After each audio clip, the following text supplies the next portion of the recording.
Hello there, everybody. We're here once again on a Monday to do the reading for the week ahead, where I ask what is most important for us to know right now. I know a lot of you have been through some difficult times in the past couple of weeks.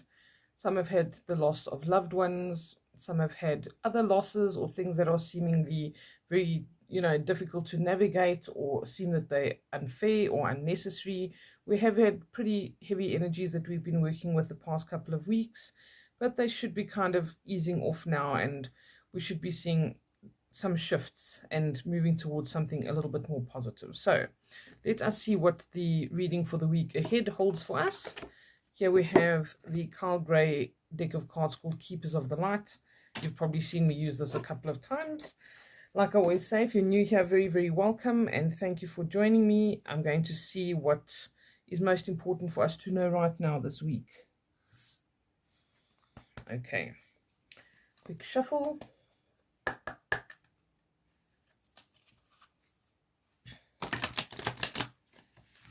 Okay, so for new people, this is what we do. I say what's most important for us to know right now for the week ahead, so we can get a feel of what we're dealing with this week, and also not just be told, well, this is what's going on, but also ask for some really constructive advice or guidance that we can use during the week.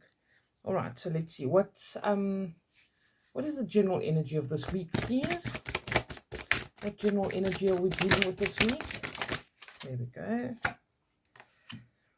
Master Jesus, forgiveness. Okay, so I always mention this no matter what kind of deck of cards I use or what pantheon we're talking about, whether it's Egyptian, Greek, whatever it might be.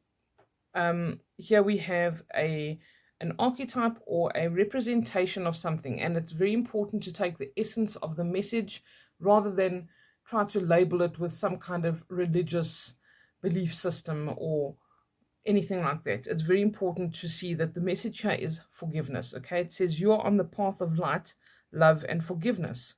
Father healing is possible at this time. All right, so father healing, for those of you who've done father healing and mother healing readings with me, will know, but this is about healing the relationship with your father, whether that person is still with us or not. And it's always vitally important to think of our parents as these energies that come into our lives, rather than just people with personalities that have faults and all the rest of it. They have these personalities and these faults because they are coming in as a lesson in your life. So every relationship we have, whether it is a sibling, a mother or a father, a friend, a lover, whatever they are, that relationship comes into our lives for a reason, to teach us something. They teach us certain things even inadvertently. So like I always say, when we do the mother and father readings, that person's here to teach you something, whether they teach you to be a good person because they're not such a good person, or whatever the case is, they're here to teach you good values or a skill. Whatever the case is, they are here for a reason, and those things happen deliberately. All right, we're meant to learn things from them. Sometimes we learn what we don't want to be like because they're not exactly the kind of people we would hang around with if we had chosen them. Okay, and yes, we do to an extent choose them because we choose to have those experiences, especially when we are of a higher mind and our soul knows what lessons it needs. Once we get here and we are very much exercising our own free will, we feel like, well, why would I ever choose that? Why would I choose this parent? Why would I choose this friend? But your soul knows there's certain interactions and relationships and experiences that we need to have in order to grow. Your soul needs to grow, and it only grows through participating with the good, the bad, and even the incomprehensible in our lives. All right, so this is saying you're on the path to love, to forgiveness, to trying to get to that place. And it says you might need that father healing now. Our fathers directly influence our abundance, okay? So do our mothers, but in different ways. So the father energy, or the masculine side, would be very expansive and giving. And when we are imbalanced in that relationship, the world looks like it's not very giving. It looks like it's not generous. We're not the ones that feel worthy of abundance and wonderful blessings in our lives, and we feel like we don't deserve that, or it's just not something that's meant for us. And that's just a mindset. With the feminine energy or the mother energy, we would usually that focuses on being very accepting and receptive. So we are maybe not somebody who's willing to receive or accept the gifts that the world is giving us or the universe is giving us. So there we battle to actually be receptive. It's not that we believe that it's not there for us. We see it, and we get offered things as simple as someone doing a favor for you, but we reject it. So there's some kind of block to accepting the abundance that the universe can give you. All right, so focusing more on the father healing, this would be masculine energies, and not masculine as we know it, but the masculine and feminine balance from a spiritual perspective. All right, and love, forgiveness, all of these things come in here because this is possible at this time. So if you've also struggled with a relationship with your father or a father figure in your life, it doesn't have to be just your father, it can be a stepfather, grandfather, someone who stepped into a father role in your life, or that you felt was a father figure in your life. This is the time to look at those things and to maybe look at the situation with more forgiveness, more love, more compassion for that person, the decisions that they made in their life at that point, depending on what circumstances they were under perhaps. All right, so this is our main focus this week, and it shows that we're on a good path. It says you're here on a path of light and love and forgiveness. So maybe you're thinking about these things, how you can solve this, not only, to solve the situation between the two of you, but for yourself. When we carry that heaviness, that unforgiveness, that lack of peace, that's a very heavy load to carry. And we need to realize that for ourselves, we need to find ways to ease that burden, to bring that forgiveness or that resolution, let things go so that we don't carry that heavy energy with us all the time. All right, let's see what else we got. Can you tell us what more we need to know, most importantly, this week, please?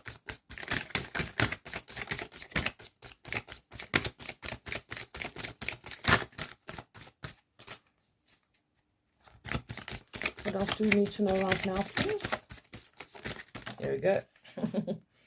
Okay. Amoria, awakening presence, sorry. The universe is with you. Wear a cloak of protection and love. All right, I'm going to read that one because I don't think I've had him before. And then we have Joan of Arc, the voice of truth. All right, stand strong. Focus on your purpose. Release the fear of persecution and speak your truth. I was just going to talk about speak your truth because all of the cards that have come up here are this beautiful shade of blue that is associated with our throat chakra, or the energy center around your throat. So this is about expression. It is literally about speaking our truth, being able to speak up for ourselves. Maybe that's what has to happen in this relationship dynamic, but it's definitely saying we need to be able to speak up, to speak our truth, to say the things that we feel. If we speak from a place of love and we are honest when we are engaging and communicating, then that's going to bring really good results. But we sometimes either think, oh, it's going to cause too much trouble if I say that, or we've been in a situation where maybe even in this father relationship, we've been kind of dumbed down where we don't feel like we can speak up for ourselves. Maybe we've been bullied a little bit, or there's been some kind of negative interactions where you feel like you're too scared to speak up, or you never, no one ever listens to you anyway. So you kind of shut down and you become less communicative than what you actually should be. And this is a time for, I think this week's going to be very much about speaking up, sorting things out, but you need to use your voice. It's also very important, especially with like relationship dynamics like this, and when we need to heal these areas, to also remember that we need to speak to ourselves in a good way, in a positive way. Speaking, faith and confidence into ourselves, not berating ourselves. So that's very important. How we speak to others and how we speak to ourselves are vital, especially if we want to balance that heart energy center. And this color blue is very prominent here. If you look at the other cards, you'll see that that's not really the only color that they have. There's all kinds of different things going on here, yellows and pinks and all kinds, but this particular color blue has come up throughout. So this is very important. All right, try to focus on that this week. You'll find that if you do struggle with your throat chakra, you'll get a sore throat often, or you'll have to always feel like you're clearing your throat, or you feel like there's something there. Some people literally physically manifest things, especially if it's been for a very prolonged period of time. They will have like certain issues with the throat, have to have certain things done, thyroid problems, goiter, all of these things can be physical manifestations of feeling like you've been choked or restricted when it comes to your ability to speak up and your ability to communicate. So something to meditate on this week. If you do feel like you struggle with that, focus on the throat center, focus on opening that up, and this beautiful brilliant blue light bringing healing to that area. Whatever meditation you need to do, you can also do an energy session with me if you want to work on the throat chakra, and we can try and clear that, those blockages, those obstacles, the negativity that is causing all of that, bring some kind of shift for you. All right, so let's look at Almoria. I hope I'm pronouncing it correctly. Let's see what this says, because this I'm curious about. Here we go. Awakening presence. The universe is with you. Wear a cloak of protection and love. Almoria is a spiritual name that was given to protect the identity of Ranbir Singh, a spiritually aware man born into a powerful family that ruled Kashmir, a region in the Indian subcontinent in the 19th century. It is said that he interceded both spiritually and physically to stop the British invasion of the region in 1845. This wise soul is now able to help us remove any energy from our life that is not serving our connection to the divine. He's a wonderful guide to call on if we are unsure if something is real or not. He helps awaken our I am presence, which is our truest connection to our soul and to the universe itself. Spiritual protection is important at this time. Ensure that you are cleansing your energy before putting on protection. Almoria is here with a legion of angels to help you understand where you are at now. Fire up your divine connection and detach from dramas, people, places, and emotions that no longer serve you. Remember that within you there is a mighty soul light. Allow that light to shine through your entire being. Call on this powerful energy and his angels to surround you in a light that will keep you safe on all levels. Also, know that facing fears and seeing the truth will strengthen your connection to your universal life force. Okay, and I think everybody knows the story of Joan of Arc, that she was not afraid to speak up. She was not afraid to step forward.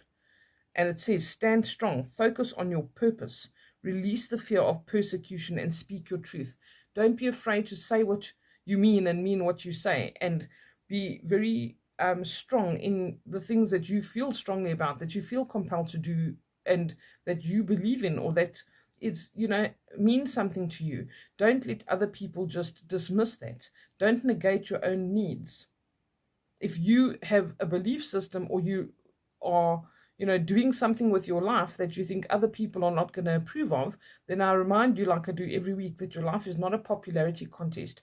And the minute you free yourself and you just you'll be very surprised at how people accept that and really like that version of you, where they know where they stand, they know who you are because you know who you are. And that is admirable and that is powerful. All right, so go into this week being powerful. Speak your truth. Don't be afraid. If you're being honest and you're doing it from a place of love, and you're not doing it with intention to just be nasty and hateful and hurt somebody, it will always work out well. All right. So I wish all of you a beautiful week. Go ahead and be strong and speak your truth. Do what you feel is important to you. And don't let anyone divert that or dumb it down or tell you that it's not relevant or it's not important or it's not valid. All right. Please take care and we'll chat again soon. Bye for now.